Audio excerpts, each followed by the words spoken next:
Thousands flowed through the rainy streets of Memphis this day, finishing a march that Dr. King planned to lead in support of striking garbage workers. The night before he died, Martin Luther King spoke of having been to the mountaintop and seeing the promised land that America could be. He had told them that 2 years ago in Albany, Georgia, you reach that promised land by getting the weapon of nonviolence, the armor of truth, and you just keep marching. In Memphis, ABC newsmen met some of those marchers. These people, black and white, but mostly black, came to march for different reasons. To some, the issue of striking garbage workers was foremost. To others, the strike was minor. They came out of grief. ABC correspondents Ted Koppel and Jim Burns talked with some of them. It's kind of easy to get lost in one of these huge demonstrations. Did it have any personal meaning to you anymore? Did it have a personal feeling to me? Sure. I always have a personal feeling because I am a Negro. And this is something maybe you don't understand by being white. We'll all gather together where people need help to help each other. And we will not be defeated by this tragedy, the death of Dr. King. And if anything, it will help us get together so that we can accomplish our purpose more quickly than ever before. Were you disappointed at the fact that the turnout of the white community was relatively small? I didn't see too many whites marching. Today, no, not really. No, I wasn't disappointed at all. Because that's something that here in Memphis, it's not a disappointment to us. You didn't expect it? I guess not. Did you know Dr. Martin Luther King? Did you know what he stood for? I didn't know him personally, but I did know what he stood for. Now, why did you take part in this demonstration today? Just because there was a huge crowd, or did you have any personal reason? Well, I took part in this march today because of Martin Luther King and what he stood for, because this march is what he died for. And I think if he died for it, I could carry out what he started.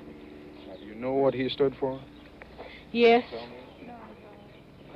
He stood for nonviolence and peace for all men of all kinds.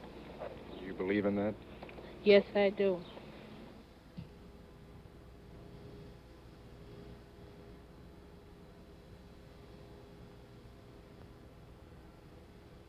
How well I remember his prophetic words as he cried out his dream.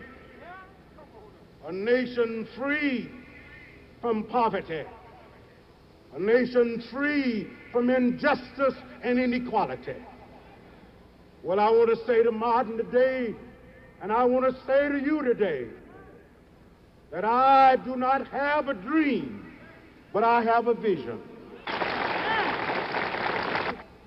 Until we lose our feet and the strength to march, until we lose our power to vote, until our voices are silent in the tomb, we will continue to cry out for the rights of our people and all American citizens in this country of ours.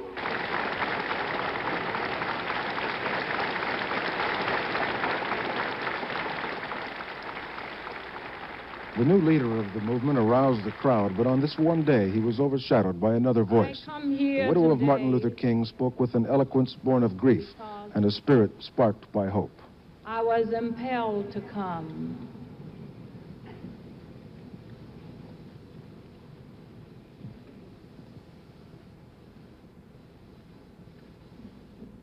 Three of our 4 children are here today. And they came because they wanted to come too.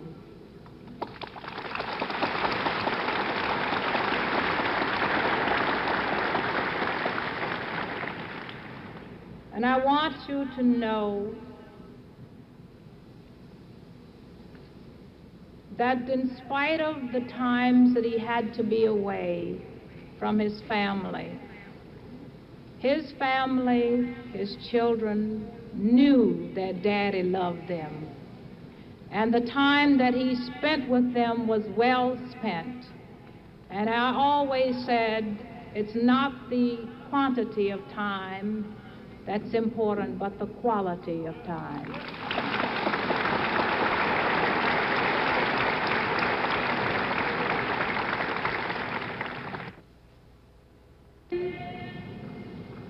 I ask the question, how many men must die before we can really have a free and true and peaceful society?